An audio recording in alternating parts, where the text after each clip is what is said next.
bien, sean bienvenidos al canal de Kacharpov. El día de hoy vamos a continuar con nuestra serie de videos de campo eléctrico y recuerden que estamos tomando los ejemplos del libro de Física para Ciencias e Ingeniería, el volumen 2, de los autores Serway y Jewett. Vamos a iniciar entonces. El problema dicta lo siguiente. Si yo tengo un anillo de radio A, como lo muestra la figura, y este tiene una carga positiva, ¿sí?, distribuida obviamente de manera uniforme, a mí me piden calcular el campo eléctrico debido a este anillo, o también se le llama arandela, en un punto P, que se encuentra a una distancia X, ¿sí? Y recuerden que aquí nosotros colocamos una carga de prueba. Bueno, y obviamente me están dando la geometría y los datos. Entonces es muy importante aquí el rol de la geometría. ¿Cómo se dieron cuenta? Obvio, tenemos el radio mayor de este sector circular asignado a la letra A. Y vean qué importante es. Aquí tengo justamente, ¿sí?, tengo justamente un diferencial de carga, igual que en el problema anterior. ¿Ok? Ahora, lo que voy a hacer es, con la geometría, voy a expresar el modelo. Y aquí lo estoy dibujando perfectamente. Tengo perpendicular al radio, el valor X. Se está formando desde el diferencial de carga Q hasta el punto P, ¿sí?, una distancia R. Y obviamente con respecto a X se está formando un ángulo θ. Ahora, otra cosa muy importante que debemos de tomar es justamente cómo va a reaccionar esta carga de prueba P, porque recuerden que ahí coloco una carga puntual de prueba P. Entonces, como el anillo está cargado uniformemente de manera positiva, es polarización positiva, y la carga P siempre la tomamos en cuenta como positiva, entonces recordemos esa regla de signos opuestos se repelen. Entonces, se va a generar justamente el vector de P, ¿sí?, en la misma dirección o con la misma dirección de R. Y aquí está, y se genera de E. Es un diferencial de campo eléctrico porque recuerden que estoy tomando un diferencial de carga. Entonces, ese campo eléctrico va a tener dos componentes. Una componente justamente que va a ser un diferencial de carga, un diferencial del campo eléctrico en X, y uno que yo voy a llamar en Y, pero que aquí en el libro lo toman en la figura como perpendicular. Ahora, fíjense, debido a la geometría, ¿qué pasa si yo giro la arandela o voy recorriendo, ¿sí?, sobre este sector circular 180 grados o el antígono o la antípoda, como quieran llamarlo? Entonces, voy a tener dos aportes. Aquí lo está en la otra figura, en la del lado derecho. Voy a ver el primer aporte, que es el campo eléctrico 1, y dado el otro diferencial, ¿sí?, diametralmente opuesto, tengo el campo eléctrico 2. Obvio, recuerden que le ponen el símbolo de diferencial porque tengo un diferencial de carga, ¿no? Y pues por geometría tenemos aquí dos ángulos que son opuestos por el vértice. Entonces el ángulo con respecto a X, ya lo saben aquí del lado derecho, es justamente θ, ¿no? No hay ningún problema. Ahora, para poder entender este problema, creo que es necesario el que hagamos un diagrama con vista lateral, ¿sí? Entonces, ¿a qué me refiero? A ver, yo lo voy a colocar así. Justamente si yo veo de forma lateral dicha arandela o dicha sección circular o sector circular, yo voy a tener esto. Obvio, lo estoy haciendo de manera muy simple.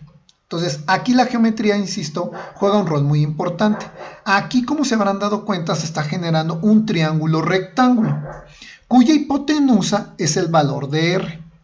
El cateto, o uno de los catetos, el cateto mayor, que yo podría decir por triángulo de Pitágoras formalmente, el segundo mayor es X.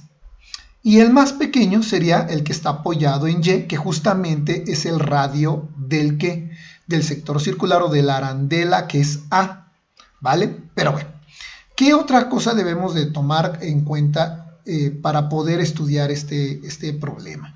Bueno, recuerden que tenemos dos campos eléctricos que están diametralmente opuestos. Siempre va a ser así, en un instante de tiempo siempre va a ser así. Entonces, de color verde, yo he diseñado el vector que me muestra la dirección del diferencial del campo eléctrico 2. ¿Ok? Y de color naranja, Aquí está el que marca el libro o la imagen del libro del diferencial del campo eléctrico 1. Entonces, como estos vectores tienen un ángulo que es teta para ambos, porque la simetría es perfecta, también vamos a tener componentes vectoriales. Eso ya lo saben y lo hemos visto en los diferentes videos que he estado haciendo. Ahora, ¿qué va a pasar? Pues voy a descomponer vectorialmente. Yo aquí estoy sobreponiendo todo para que ustedes vean qué componentes estoy haciendo. Entonces, no sé si se alcanza a ver, lo hice justamente encimando sobre el eje X las componentes. Tengo dos componentes en X. Una con respecto al campo eléctrico 2 y una con respecto al campo eléctrico 1. Y aparte justamente tengo dos componentes en Y. Una con respecto al campo eléctrico 1 y otra con respecto al campo eléctrico 2. Ahora, si yo separo esos triángulos, porque aquí está como que muy encimado todo, voy a tener la imagen del lado derecho, ¿sí? Y aquí está el ángulo, teta, y ahora sí, estoy mostrando justamente en este triángulo quién es quién. Me olvido por un momento de la punta del vector para dibujar el triángulo así, literal como nos los enseñan en primaria. Entonces, dado este ángulo, el cateto opuesto para la parte superior, para este triángulo de arriba, es el diferencial del campo eléctrico 2 en Y. El cateto adyacente es el diferencial del campo eléctrico 2 en X o su componente. Sí, y recuerden, si a ustedes todavía les falla el ubicar, dado un ángulo, quién es el cateto opuesto, yo les he dicho que de manera fácil me apoyo en el vértice donde se origina el ángulo, ¿sí? Parto dicho ángulo a la mitad o a ojo de buen cubero y justamente donde choca, ese es el cateto opuesto. El que sobra es el cateto adyacente y ya lo saben, el lado más grande es la hipotenusa. Y en este caso, para la hipotenusa, pues es la magnitud del diferencial de campo eléctrico 2. Y pues bueno, lo mismo sucede ahora con el diferencial del campo eléctrico 1. Es como si tuviéramos un espejo y nada más estoy teniendo reflejada la imagen. Entonces, ahora el ángulo va hacia abajo. Nuevamente, por geometría, nosotros tenemos que son ángulos opuestos por el vértice y también vale teta. Por lo tanto, el cateto opuesto es el diferencial del campo eléctrico 1 en Y el adyacente, igual que en el anterior, el diferencial del campo eléctrico 1 en X. ¿Vale?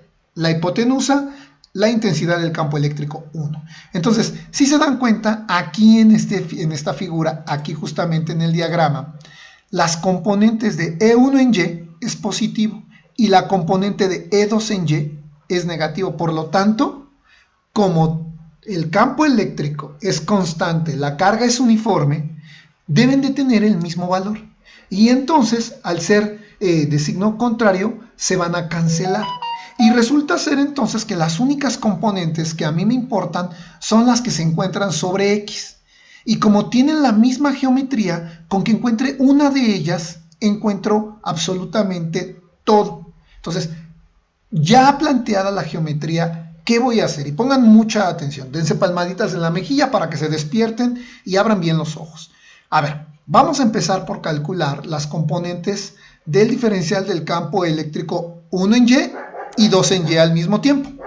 Entonces, yo voy a mostrar justamente estos valores, perdón, aquí es en X y en X. ¿Por qué? Porque las de Y acabo de decir que no me importan. Entonces, a ver, ¿qué voy a hacer? Fíjense muy bien. Voy a tomar primero este triángulo de arriba, que es como generalmente nosotros lo manejamos. Entonces, ¿están de acuerdo que si yo quisiera calcular la componente en X, dada la geometría y lo que acabo de exponer, esta componente es el cateto adyacente dado este ángulo?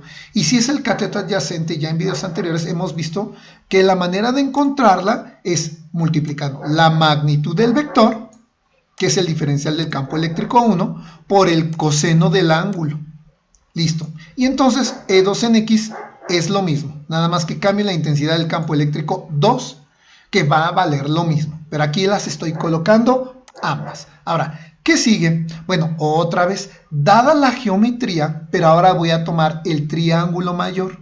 Este triángulo que tengo aquí, que estoy apuntando con el puntero del ratón, voy a utilizar esa geometría porque son triángulos congruentes, ¿sí?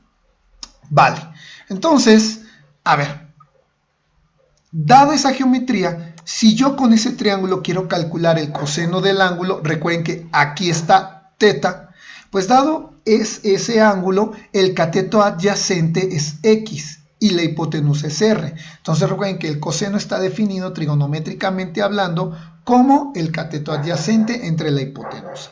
Por lo tanto, el coseno es X entre R. Y si yo sustituyo esta expresión por ese triángulo congruente aquí, entonces me va a dar que es la magnitud del campo eléctrico 1 por X entre R. ¿Ya se dieron cuenta? Y ahora, a ver, ¿qué pasa? Volvamos a la geometría, a esta figura. ¿Qué pasa si yo quisiera calcular el valor de la hipotenusa R, dado este triángulo más grande? Entonces, recuerden que pues yo obviamente para encontrar ese valor pues utilizo el teorema de Pitágoras. Nada más que estoy modificando el nombre de las variables, ¿sí? Entonces, la hipotenusa es R, la elevo al cuadrado y me dice el teorema de Pitágoras que es la suma de los cuadrados de los catetos. Entonces, los cuadrados y los catetos, en este caso el cateto es A, aquí coincide porque es el radio de la arandela, ¿sí? Y el B es X, que es el cateto que tengo el segundo mayor. Acá está. Por lo tanto, esa sería la expresión del teorema de Pitágoras. Pero recuerden, yo nada más quiero R, no quiero R al cuadrado, aplico el inverso. Y si aplico el inverso en un lado de la igualdad, lo aplico en el segundo miembro también. De tal manera que ustedes ya saben que R me queda expresado de esta manera, dada esa geometría. Entonces, ¿qué voy a hacer? Voy a sustituir justamente este valor de R aquí en la expresión de la componente 1 en X del campo. Entonces, vamos a hacerlo. Listo. Acabo de hacer la sustitución. Ya vamos armando justamente el vector. Ahora, yo necesito calcular la intensidad. Entonces, ya lo hemos visto en videos anteriores que la intensidad del campo eléctrico es la constante K por la carga por el inverso del cuadrado de la distancia. Pero como estoy manejando un diferencial de carga, le pongo D y recuerden que es un diferencial, la componente del campo eléctrico 1 en X. Y va a multiplicar a lo que ya habíamos calculado anteriormente. Ahora, ¿qué sigue después? Bueno, pues formalmente, otra vez, la parte matemática pura, no creo que le agrade esta metodología, pero bueno, no importa, es algo práctico en ingeniería que utilizamos. Si yo aquí tengo un diferencial y un diferencial, pues puedo integrar ambos miembros de la identidad. Tanto el primer miembro, le aplico el operador integral, y obvio, recuerden, es una identidad, si aquí en el primer miembro aplico la integral, en el segundo miembro aplico la integral. ¿Ok? Entonces lo aplico, integral y diferencial son inversos y solamente me queda la intensidad de la componente 1 en X. Ahora, ¿qué voy a hacer? Van a ver un poquito rara esta ecuación. ¿Por qué? Porque aquí, también en R al cuadrado, acabo de sustituir la geometría del triángulo congruente. Entonces, aquí está, muchachos. ¿Listo? Y me piden que lo eleve al cuadrado, lo elevo al cuadrado. ¿Vale? Y todo está perfecto porque tengo la integral y tengo un diferencial. ¿Ok? Entonces, con álgebra voy a tratar de simplificar esta expresión. Entonces, índice del radical exponente son inversos, se vuelven 1 y me queda a cuadrada más x cuadrado elevado a la 1. ¿Por qué lo estoy dejando así? Bueno, vean por qué. Porque ahora por álgebra voy a cambiar, ¿sí?, de su forma radical a exponencial el denominador de x. Por lo tanto, ustedes por álgebra saben que esto es como si estuviera elevado a la primera potencia y el índice queda como denominador. ¿Para qué hago esto? Porque cuando tengo potencias de la misma base, voy a sumar algebraicamente los exponentes. Entonces, un entero, recuerden que son 2 medios. 2 medios, lo sustituyo. Aquí está, ¿no? Y vean, otro paso importante que estoy haciendo. Todo esto, nada tiene que ver con el diferencial de carga, puesto que la variable con la cual voy a integrar es la carga. Y aquí hay x, y aquí hay x y a. Entonces, por lo tanto, esto se maneja como una constante, toda esta expresión, y se saca por propiedades de integrales, lo saco fuera de la integral. Aquí está. Ya se dieron cuenta y dejo solamente integral del diferencial de carga. Entonces, simplifico estas potencias y 2 medios más 1 medio me queda 3 medios. Listo. Acá está. Por lo tanto, ahora ya voy a integrar. Integral, diferencial se vuelve en 1 y me queda carga, ¿sí? Carga mayúscula, ¿sí? Por lo tanto, entonces, yo lo único que voy a hacer es regresar de su forma exponencial a su forma radical este argumento de a cuadrada más x cuadrada. Y ya saben, ¿no? El numerador queda como exponente y el denominador queda como índice del radical, ¿vale? Bueno, ¿qué sigue entonces? No nada más queda aquí. Yo por lo tanto, voy a simplificar un poco. Aquí va a depender de cada uno, ¿no? Le ponemos como que nuestra pequeña marca. Yo cuando veo esto al cubo, yo sé que es equivalente a que tenga un binomio al cuadrado y un binomio. Por propiedades de los radicales, yo puedo separar cada factor con su propio radical, de tal manera que tengo índice y exponente en la primera parte, se vuelven 1 y me queda solamente el argumento de la raíz, ¿vale? Y que multiplica obviamente la segunda raíz. Habrá personas que no les guste y que me digan, estaba más elegante de esta manera. Ok, no hay ningún problema, se respeta. A mí simplemente me gusta más de esta manera, ¿no? A mí en particular. Y bueno, ¿qué es lo que voy a hacer entonces? Pues nada más multiplico k por x, aquí está kx, y listo. Para mí ya quedó entonces el modelo, ¿sí? De qué pasaría con la intensidad del campo eléctrico en x, ¿sí? O la componente 1 en x. Y la componente 2 en x va a ser justamente igual. Por lo tanto, creo que no tendría caso volver a repetirlo. Listo, acabo de terminar el problema. Sé que justamente no es un problema en donde terminemos con un valor numérico, pero esta parte del modelado creo que es bastante interesante porque estamos aplicando desde geometría, álgebra, propiedades de las integrales básicas y la parte de física. Y bueno, pues espero les haya gustado el video, ¿sí? Es un poco complejo, no imposible ni difícil, es un poco complejo, pero ojalá les haya gustado y les haya servido para entender justamente esta parte. Entonces, pues yo me despido como siempre, ya saben, no olviden suscribirse, compartan, den like, clic en la campanilla de notificaciones. Nos estamos viendo en el siguiente video. Hasta la próxima, bye bye.